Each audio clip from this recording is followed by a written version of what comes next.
पिता, आज के इस मुख्य वचन के लिए धन्यवाद। हमें इसकी सख्त ज़रूरत है, हम सभी के लिए प्रत्येक दिन।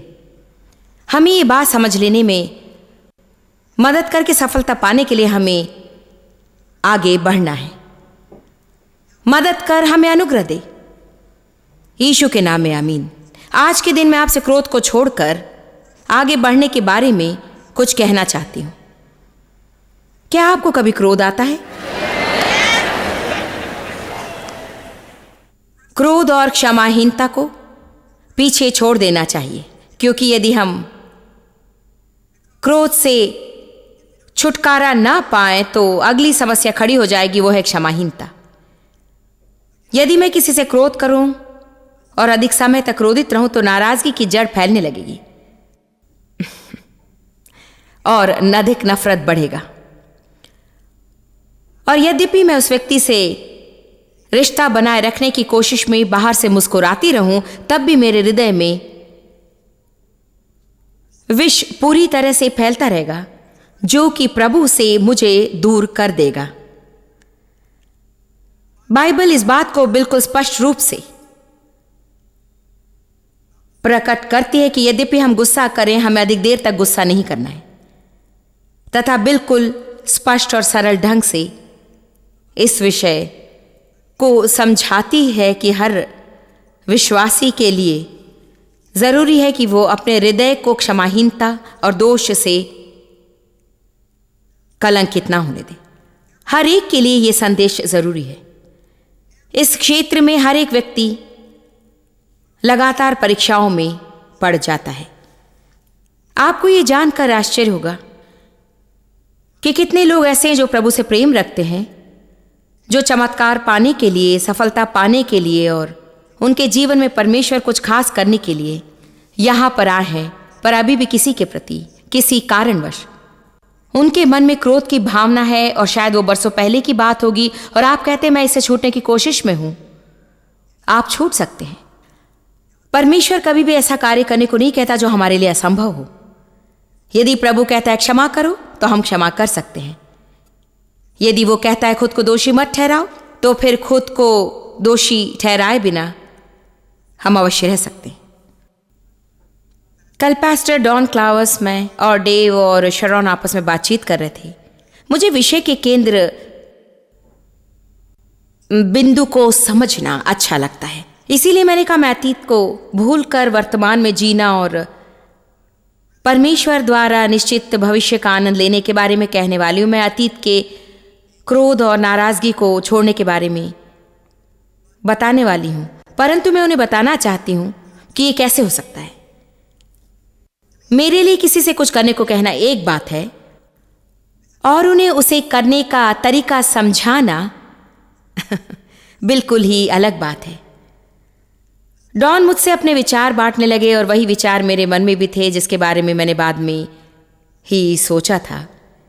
डॉन ने ऐसी बात बताई जो प्रभु ने उनसे व्यक्तिगत रूप से करने को कहा, और वो था कि उन्हें खुद के प्रति ईमानदार होना चाहिए जब उन्हें किसी निश्चित प्रकार की अनुभूति होती है। कुछ हफ्तों पहले एक दिन जब वे उठे तो उनका मूड सचमुच बहुत ही खराब था, और उन्होंने सोचा कि मैं सब कुछ भूल जाना चाहता हूं। मुझे किसी की परवाह नहीं, मुझे किसी की चिंता नहीं, मैं इसे करना नहीं चाहता। किसी की चिंता ना करने का बड़ा सनक चढ़ा था उनको। उन्होंने कहा कि वे उस उपदेश का अभ्यास करने लगे जो प्रभु ने उन्हें सिखाया, और खुद से पूछा कि अच्छा वास्तव में इसके पीछे क्या है। कम ऑन, आपको इस विषय को समझना ही है। अक्सर हम ऊपरी चीजों से ही निपटते रहते हैं, परंतु अंदर की गहराई में कोई बात होती है जो ऊपरी विषय को बढ़ावा देती है, और उस समय हम उस ऊपरी विषय से निपटने की कोशिश करते रहते हैं, परंतु उसके बाद कोई दूसरी गंदी भावना उभरने लगती है, शायद इससे कुछ अलग ढंग की, परंतु वास्तव में इसी जड़ से उगी हुई। गंदी जड़ सदा गंदे फल ही पैदा करेगी। मैंने अलग अलग संदर्भों में एक उदाहरण दिया है, और आप सब ने इसका अनुभव किया होगा। आप रेफ्रिजरेटर के पास जाते, दरवाजा खोलते, कहते हैं कि ये बदबू कहां से आ रही है। खैर, कुछ लोग गवाही भी देते हुए कहते कि मेरा जीवन बहुत ही बदबूदार है। ऐसे समय में आपको वही करना होगा जो आप रेफ्रिजरेटर के लिए करेंगे। आप हर एक भाग को अलग करके देखिए कि बदबू कहाँ से आ रही है, और आपको यूं ही जरा सा डिओड्रेंट स्प्रे करके संतुष्ट नहीं हो जाना चाहिए, क्योंकि उससे बदबू दूर नहीं होने वाली। हमने अपनी जिंदगी में काफी डिओड्रेंट लगा लिया है।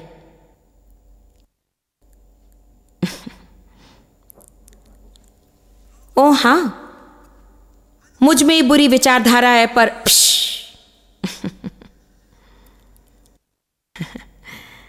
अपने ऊपर जरा सा सेंट लगा लो।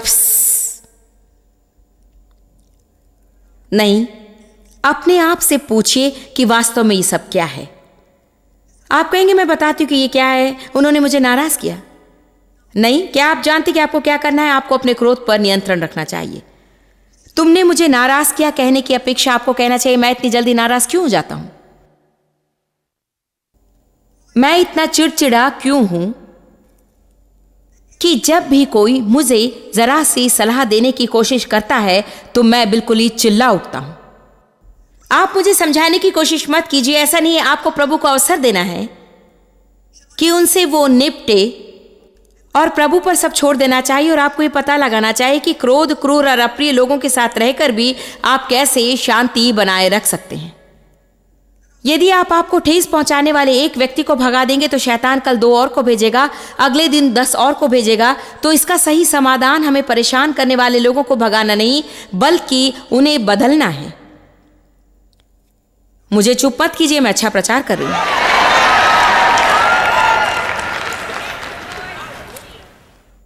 तो वास्तव में डॉन जो कह रहे थे वो निजी बात है, हमने अधिक विस्तार से चर्चा नहीं की, पर उन्होंने बताया कि जब उन्होंने खुद से पूछा कि वास्तव में बात क्या है तो वहां ठेस लगी थी। तो देखिए, अक्सर लोग हमें ठेस पहुंचाते हैं और उससे निपटने के बदले हम उसे समेट लेते हैं। आज मैं आपसे कहती हूं कि अपने विषयों को समेटना छोड़िए।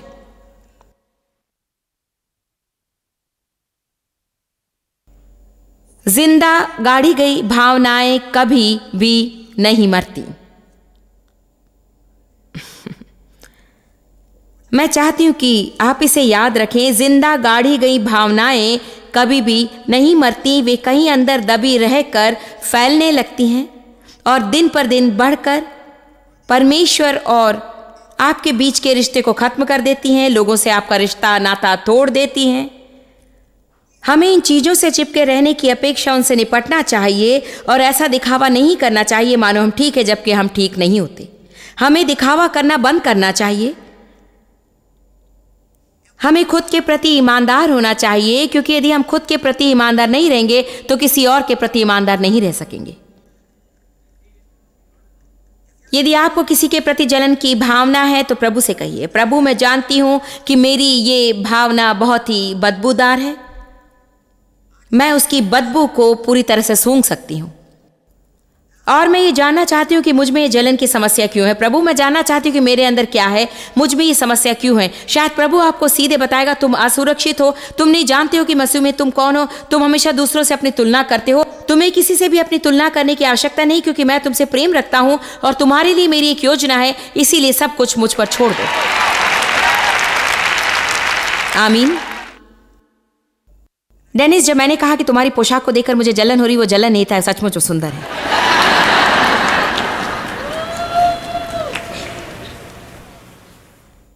हमें अपने आप के प्रति ईमानदार रहकर अपनी भावनाओं को नियंत्रित रखना चाहिए। हर बात पर किसी दूसरे को दोष ना दें। यदि आप अवसर ना दें तो कोई आपकी जिंदगी बर्बाद नहीं कर सकता।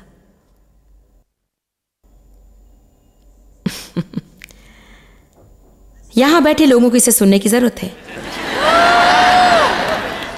यदि आप अवसर ना दें तो कोई आपकी जिंदगी बर्बाद नहीं कर सकता। मैं इसे अच्छी तरह से जानती हूं, क्योंकि दुखी लोग बस दूसरों को भी दुखी करना ही चाहते हैं। उनके लिए यही उचित सा लगता है।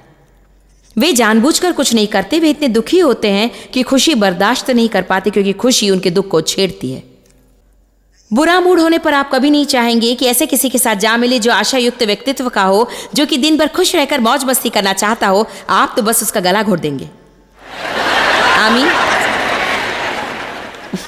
हालेलुया। मेरी एक बढ़िया एडमिनिस्ट्रेटिव असिस्टेंट है जिसका बहुत ही श्रेष्ठ व्यक्तित्व है। वो हमारे साथ सफ़र करती है और हर दिन सुबह 7 बजे हमारे कमरे में आती है। जब भी मैं सम्मेलन में प्रवचन सुनाने में व्यस्त रहती हूँ, वो मेरे लिए कॉफ़ी बनाती है और साथ ही जानकारी एकत्र करने में मदद करती है। और मैं इतनी श्रेष्ठ व्यक्तित्व वाली नहीं हूँ। 3 सभाएं चलाने के बाद मैं थक जाती हूँ और फिलहाल मैं शनिवार की अंतिम सभा के लिए तैयार हो रही हूँ। मैं सकारात्मक स्तर में टिके रहने की पूरी कोशिश कर रही हूँ ताकि उस दिन सुबह मैं उठकर ठीक से कार्य कर सकूँ। तो वो मेरा दरवाज़ा खटखटाती है और मैं दरवाज़ा खोलती हूँ और वो कहती कि आज आपको कैसा लग रहा है। वो कहती कि मैं बढ़ा चढ़ा कर कह रही हूँ। इसीलिए मैं कहती तुम कैसी हो। मैं बढ़ा चढ़ा कर नहीं कह रही हूँ। ऐसा पूछने पर वो कहती है बढ़िया, मज़े में हूँ, आप कैसी हैं। और मैं तो जैसे कभी कभी सोचती हूँ कोई भी सुबह सुबह इतना खुश नहीं रह सकता है, लेकिन मैं उसे बहुत ही खुश हूँ। प्रभु की स्तुति हो, समय समय पर मुझे उसकी ज़रूरत पड़ती है। पर क्या मैं सच कह रही हूँ, कभी कभी जब आपका दिमाग ठीक नहीं रहता और दूसरा कोई बहुत ही खुश दिखता है तो आप तो बस जैसे यदि आप नकारात्मक होते हैं और कोई सकारात्मक व्यक्ति आपके पास आता है तो आप चिढ़ जाते हैं। यदि आप में अच्छी आदतें नहीं रहती और कोई आपके पास आता है जो विनम्र और चरित्रवान हो तो आपको अच्छा नहीं लगता। जब पॉल और रॉक्सन हमारे साथ रहा करते थे, 18 वर्ष हमारे घर पर रहते थे और जब हमारे बच्चे छोटे थे और हम यहाँ वहाँ जाते थे तो वे हमारी मदद करते थे। वे हमारे लिए आशीष स्वरूप थे और मैंने किसी और को नहीं देखा जो इनके तरह इतने सुचरित्र थे। मैंने किसी को नहीं देखा जो आपस में एक दूसरे से कृपया या धन्यवाद कहे बिना कोई काम न कहते हों। मैं और डेव एक दूसरे को आदेश देते हैं। जब वे हमारे घर आकर ठहरने लगे, मैं सच बता रही हूँ, मैंने उनसे ये कहा वे मुझे परेशान करते हैं। वे इतने नेक और इतने भद्र थे कि मैं उनसे तंग आ गई और बस कहती कि ओ कम ऑन, आप लोग तो बिल्कुल भी वास्तविक नहीं है। प्लीज क्या मेरे लिए पानी लाओगी। Thank you sweetheart. मैं कहती मुझे पानी दो, प्रभु की स्तुति हो।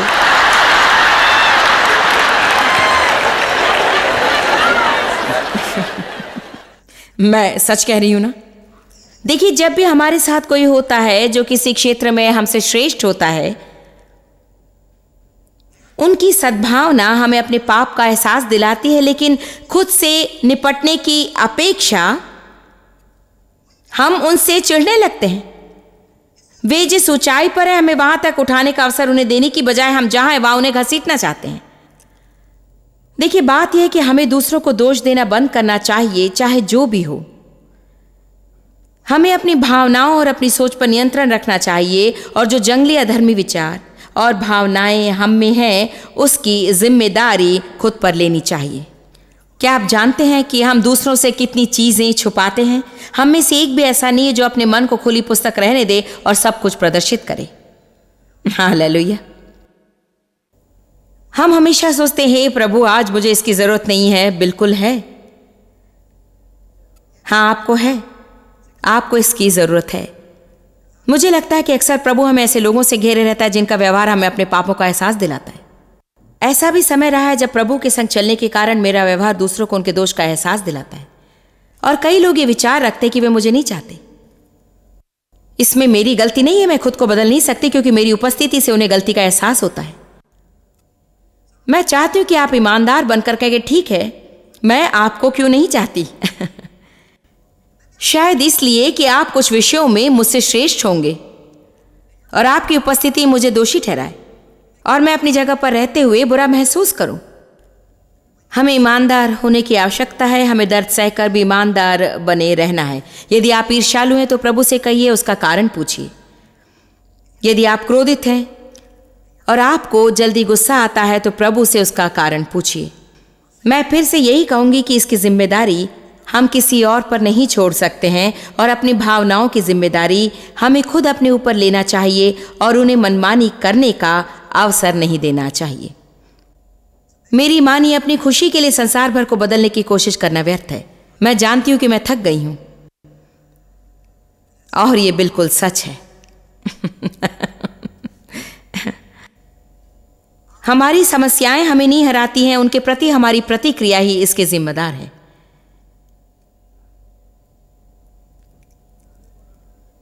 ऐसी बहुत सी बातें हैं जिसमें वास्तव में हम खुद जिम्मेदार होकर भी दूसरों पर दोष लगाते हैं।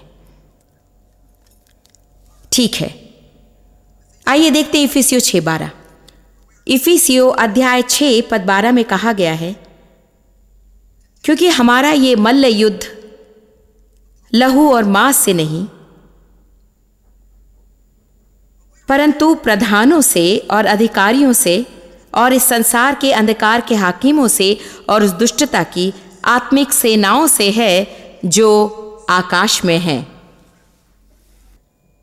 तो यहां क्या कहा गया है? हमारी समस्या मनुष्य नहीं बल्कि शैतान है। तो क्या अब लोगों की कोई जिम्मेदारी होती है? बिल्कुल, हमें आगे बढ़ना है तथा शैतान को हमारे द्वारा कार्य करने का अवसर नहीं देना है, क्योंकि शैतान हमेशा मौके की ताक में ही रहता है।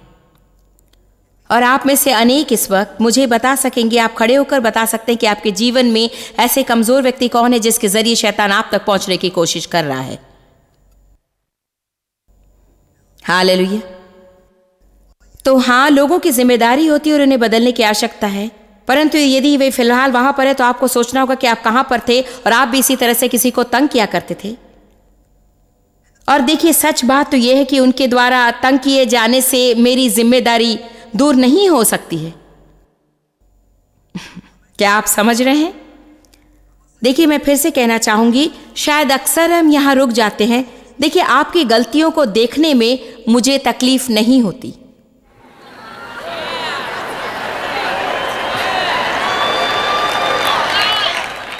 और जब तक मैं ये देखती रहूं कि मुझे दुखी करने के लिए आप क्या कर रहे हैं जो आपको नहीं करना चाहिए, तब तक मुझे कोई तकलीफ नहीं होगी, मुझे दबने की जरूरत नहीं।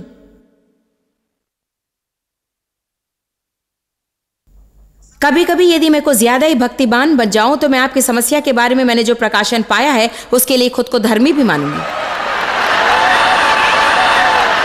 खास तौर से अभी जो मैं इतनी आत्मिक रूप से परिपक्व हूं कि हर एक की कमजोरियों को पहचान सकती हूं।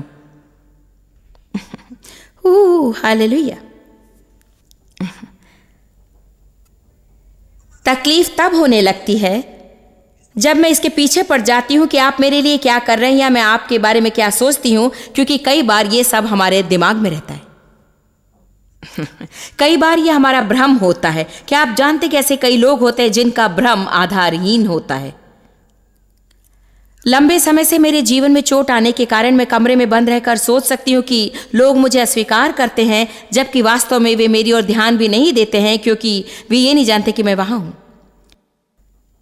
मेरे प्रति उनके व्यवहार के कारण वे मुझसे उचित व्यवहार नहीं करते। मैं उन पर नाराज और उनसे परेशान हो सकती हूं, जबकि सच्चाई यह है कि प्रभु ने खुद मुझे उनकी नजरों से छिपा कर रखा है, क्योंकि वो मुझ में कुछ करना चाहता है और मुझे अपनी ओर खींचने का उसके पास एक ही रास्ता यह है कि लोगों को मुझसे वैसा व्यवहार ना कर दे जैसा मैं चाहती हूं।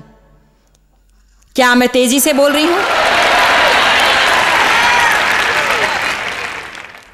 मैं एक स्त्री को नहीं भूल सकती। वास्तव में वो अभी मेरे लिए काम करती है। मेरे कर्मचारियों को आश्चर्य होगा, क्या सचमुच मैं ही हूं? कई साल पहले जब मैं लाइफ क्रिश्चियन सेंटर में अपनी साप्ताहिक सभा चलाया करती थी, ये स्त्री सहायक दल में थी और उसकी एक सहेली ने मेरे पास आकर कहा कि फलाने व्यक्ति, उसका नाम बताया, उनको लगता है कि आप उन्हें अनदेखा करती हैं, उनकी ओर ध्यान नहीं देती, उनके पास से गुजरती हैं पर उनसे बात नहीं करती।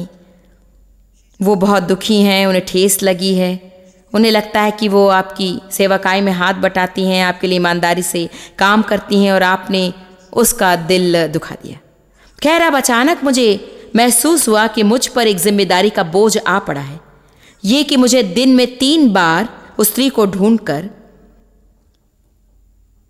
उससे कहना पड़ता था कि वो बहुत अच्छी है और ये ध्यान रखना पड़ता था कि मैं उससे बातें करती हूँ। लेकिन देखिए, जब हम शरीर के कामों में लग जाते हैं और लोगों को वो देने की कोशिश में है जो प्रभु उन्हें देना नहीं चाहता, कई बार हम लोगों से वो पाने की कोशिश करते हैं जो प्रभु हमें खुद देना नहीं चाहता, और उस स्त्री को ढूंढना बहुत ही मुश्किल था।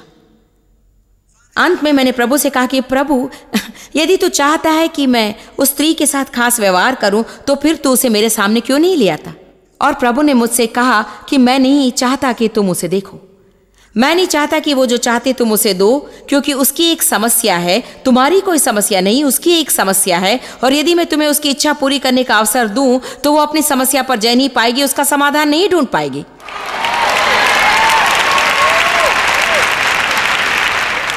आमीन।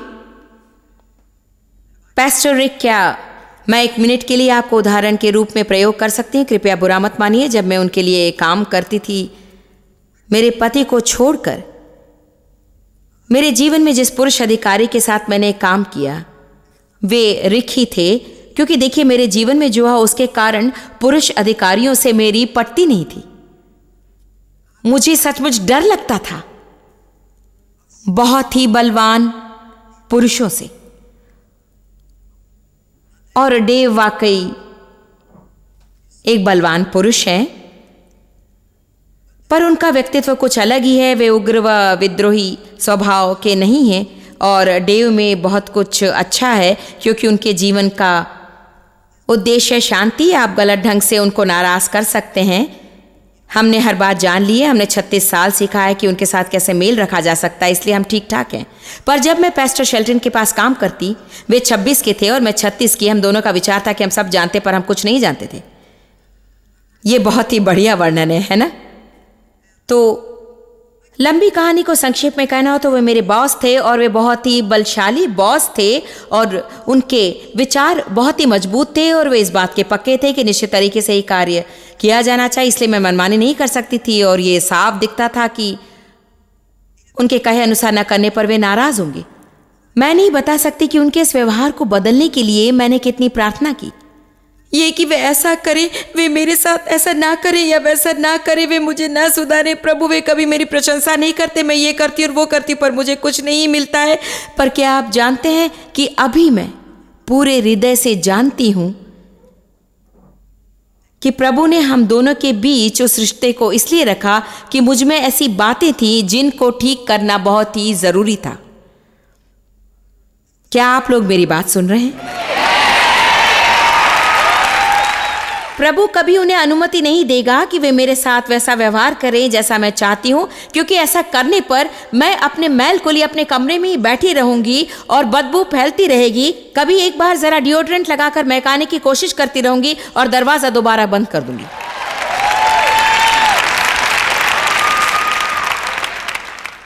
मैं जो चाहती थी वो मुझे नहीं मिला,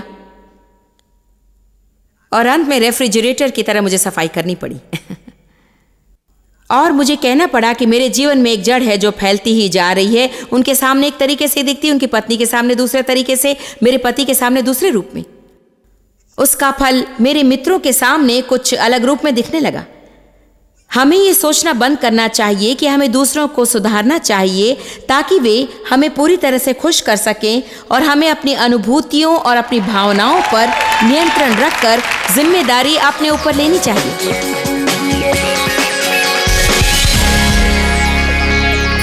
आज के लिए मैं बहुत ही प्रभावशाली विचार लाई हूं कि प्रभु आपसे प्रेम करता है। ये कभी न भूलें कि प्रभु आपसे प्रेम करता है।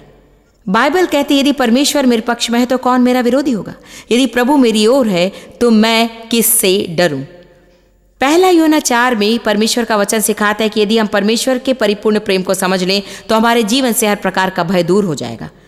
मैं चाहती हूँ कि अब आप याद रखें, प्रभु ने आपको चुना है और उसने बहुत पहले से ही आपको अपने लिए अलग किया है।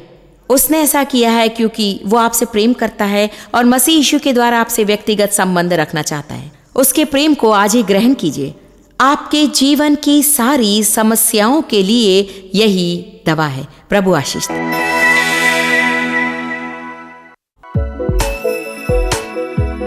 आप जितना जानते हैं उससे भी अधिक आप हमारे लिए जॉइस मेयर मिनिस्ट्रीज एशिया में महत्वपूर्ण हैं। हम आपकी सराहना करते हैं। आप सौभाग्यों का धन्यवाद देते हैं कि इस संसार भर की सेवकाई को आप सफल कर रहे हैं। एक साथ हम भूखों को भोजन, गरीबों को कपड़े दे रहे हैं और पूरे संसार में सुसमाचार प्रचार कर रहे हैं। हमसे आज ही संपर्क करें या लॉग करें jmmindia.org। अपने प्रार्थना निवेदन भेजें, हमारे स्रोत के विषय जानें, जॉइस की सभाओं के विषय जानें, और जैसे हम पूरे संसार में मसीह के प्रेम को बांटते हैं तो आप हमारे साथ सहभागी हो जाएं।